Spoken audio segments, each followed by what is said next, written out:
Welcome to part 2, and let's just go very quickly to analyze politically what happened today, November 17th, 2017. Now, NASA were very well organized, okay? They put a lot of thought into this. We saw them trying to penetrate into the airport yesterday, the day before the arrival of Raila Odinga. And looking back now, they were just gauging, they were testing the waters, yeah? Because they already knew how they were going to get into the airport. Now, very interesting. One of the parties that welcomed Raila Odinga into the country, in fact, the vast majority of people who welcomed him were inside the airport. How did they get inside there? Very simple. They drove to Kisumu and took a flight to the JKIA.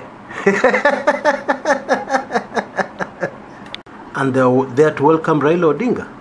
Very interesting. One of the songs, not one of the songs, the main songs they were singing is the old tune from the Moi days, Tawala Kenya Tawala, Raisi Raila Tawala Kenya. Yeah, those days it used to be Moi. Yeah. Now I've had some Jubilee people making some very interesting analysis of the events of today. I've had somebody saying they have no consequence. Hiyo ni ile kawaida tu, that's the way NASA behave. Hiyo ni kawaida. No political impact. Zero political impact. Oh, a person like that needs a very basic, not even training, a very basic brief lecture on what politics is. Okay? Because politics is about people, politics is about support. Yeah? The very opposite is true. The events of today, November 17, 2017, had a very, very, very huge political impact. A huge political impact that the Jubilee government will never recover from. And I'm not even talking about being captured on international television shooting protesters with live bullets. I'm not even talking about that. I'm talking about the numbers. Okay? The tyranny of numbers. Now, it's very unfortunate for some, but very fortunate for the long-suffering people of Kenya, that you cannot forge Form 34As to get people to the airport. You cannot manipulate crowd numbers and get people to the airport to welcome the people's president. You cannot do that. Of course, you can hire buses, pay everybody 50 bob and give them your t-shirts and get them to turn up in large numbers somewhere. Yeah, but you would not get the kind of crowd that was there to welcome Raila Odinga back into the country today. You will come nowhere near. Besides, people who are paid are not that enthusiastic. Okay, you're being paid to do something. Yeah, these are people who are doing it for free, from their heart. That one you cannot buy. Indeed, with all the looted Eurobond money, NYS money, you cannot buy the kind of love that Kenyans showed today to their leader Raila Amolo Odinga. Yeah, and of course you can cheat yourself that, oh, these were just those lures, those crazy lures. Yeah, Raila only has support from Nyanza. Where katu hapo? You can keep on cheating yourself like that. But anybody who was even casually observant will have noticed from live TV, those people there were talking Kiswahili. They were from all walks of life, and the accents were from right across the country. Yes, so the people who love Raila are not the Luos only. Yeah, this man has support right across the country. That became very clear today. Okay, and indeed this was captured by international television. Yes, international TV cameras captured this. So the whole world will sleep today knowing hii mambo ya Kenya si vile tulikuwa tunafikiria. What I call the new tyranny of numbers was very, very clear for everybody to see. You know, in my honest view, Jubilee is making this very easy for NASA. Okay? The Jubilee government is making this very easy for NASA. In fact, they're assisting NASA. Yeah? Because when you send people to shoot people with live bullets, you're just assisting the NASA cause. Yes? Because you're showing the world that really you have no right to be in government. You have no right to be a government which shoots at its own citizens. Yeah, that is very clear. You're showing us that if you have advisors, good advisors, which I'm sure you do, you're not listening to your advisors at all. My friends, this is high stakes politics. I keep on telling you. There's no room for even one mistake. But what has happened, Jubilee is just blundering, making mistake after mistake after mistake. To be very honest with you, where Jubilee have reached, they can never recover.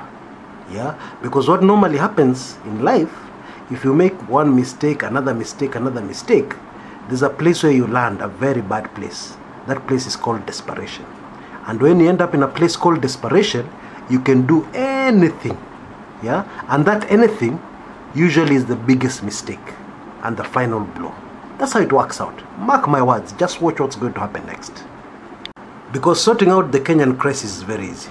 Yes, all that would need to be done is for Uhuru Kenyatta to step down, the Jubilee people to humble themselves just a bit. Si sana. They humble themselves, they say, yes, we seem to have a problem in the country. Let's come, we sit down and we talk together about our country. Because this country belongs to all of us. Yeah? But they'll not do that. Ni kifua tu. Oh, let's see where the kifua leads. Because as the crowd, as people keep on saying, you cannot kill all Kenyans. Who are you going to rule? Who's going to pay taxes? Even if you can kill all of them. And strangely enough, this doesn't even seem to be the tactic, yeah? Because what is happening is they shoot into the crowd, they kill a few people, yeah?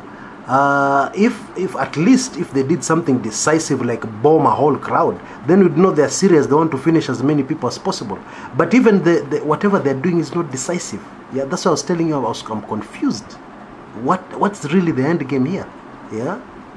Now that was a bit insensitive, but I hope you get the message what I was trying to say, because even one life is extremely precious. Definitely much more precious than all the police equipment, all the police lorries. One life is more precious than every police lorry, every police armory vehicle that had horses, that was pouring water on people, spraying water on the crowd and so on. All those vehicles put together, plus the uniforms, plus the guns, plus everything, is not as precious as one single Kenyan life. Yeah, that should be clear. But of course, the point I was trying to get across is that there seems to be no clear plan. Yeah, there seems to be no clear plan from the Jubilee side as to what exactly they want to do, what the objective is, where they are going. There appears to be no plan, which is coming out very clearly because NASA seemed to have a very clear roadmap. Yes, in fact, Orengo in a speech today said, and I quote, "Hii kitu tumechora na lazima iingie." Yeah, loosely translated, he said they have done a roadmap, they have strategized this whole thing, they already know exactly where they are going. Jubilee's plan seems to be sway in Uhuru, yes, and that's the end game. Yes, because you sway him in, he has got all the police, all the whatever, he'll clamp down on the opposition. Very funny. Very funny, because it does not make any political sense. Does it make political sense to you that you're sworn in an election which had a turnout according to CNN figures of 28%, CNN, 28%, yeah, even with the official 39%, which is very, very, in fact, it's impossible. There's no way 7 point something people would have turned out to vote. From where? Yeah, it's just common sense. Anyway, let me not go there. You have somebody with such a slim margin of support in such a big country, a country full of people who have said no. A sizable amount of those people are ready to give their lives for the cause they're going after, and then you say you just sway him in and that'll be the end of the story. Hey, folks, definitely that will not be the end of the story. I can assure you. Even if they sway him in tomorrow, that will not be the end of the story. In conclusion, the events of today have brought out a number of things very clearly. Yeah, they have confirmed and reaffirmed what I've been saying here all along, that Kenyans are fed up. Yeah, fed up. Yani wameshiba. Yeah, serikali ya Jubilee. They want the Jubilee government out. They want President Uhuru Kenyatta out. Yeah, that was very clear today.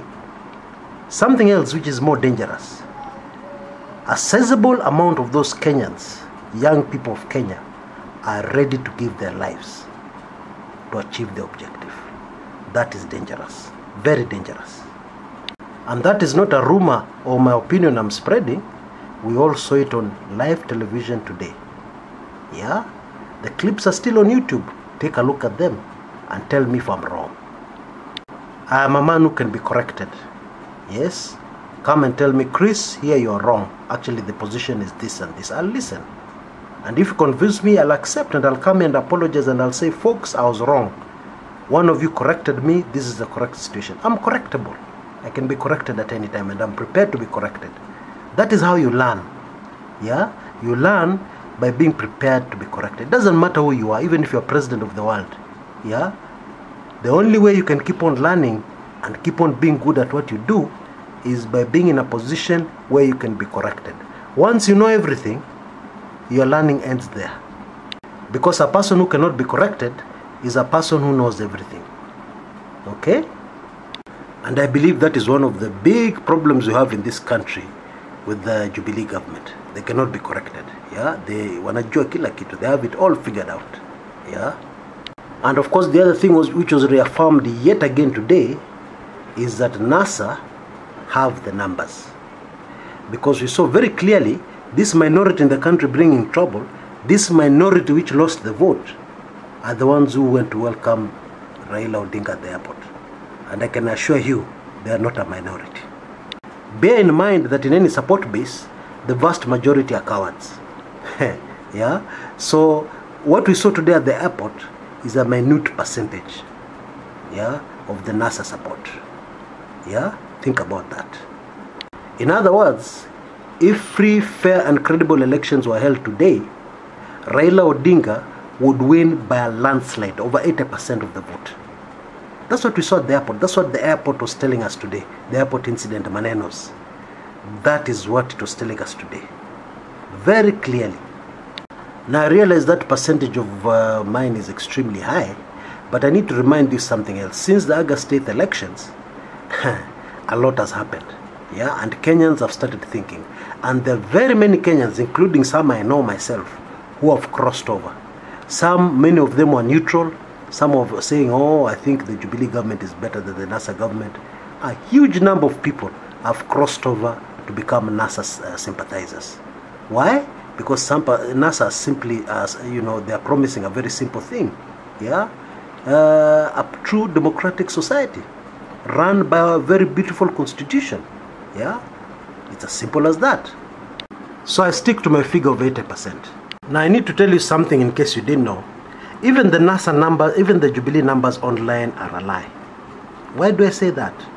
Because we know, and we have been told by very many people, that a man called Dennis Itumbi has 36 bloggers. Yeah, what is their work? To go online and spread the gospel according to Jubilee. Okay, so when you leave even a comment here and you see a rude guy coming online and telling you, no, blah blah blah, Jubilee is the better party, we have the numbers, oh, this is the elected president. When you hear people telling you that, when you see people telling you that, those are part of Itumbi's team. Apart from monitoring online to see what people are saying so that people can be tracked and arrested and harassed, yeah, in violation of the constitution, in violation of God-given rights, yeah, of freedom of expression, yeah. Apart from that, Jubilee have a propaganda spreading machine. So if you go online and read those comments, and maybe you're abroad, you're somewhere, you're not a Kenyan, you may think, yeah, actually this guy's got a little support because I see he's supported very strongly online. Oh, those are paid hands, I'm telling you. Yeah, I mean, this thing is just fraud. The whole Jubilee support is fraud. It should now be very clear they don't have the numbers. They don't. Yes, they have support, we know, from 2 communities, and that's it. That's generally it. Any other support they may have is lukewarm. Otherwise, if that was not the truth, then what would have happened today would not have happened. Yeah, would have had supporters also from the other side coming out and saying, no, we don't want our peace disrupted. Yeah, but you see, the numbers, the tyranny of numbers today, even the so-called Nairobi business community could not handle. Folks, things will never be the same again. Folks, this is a new Kenya. Until next time, this is Kumekucha.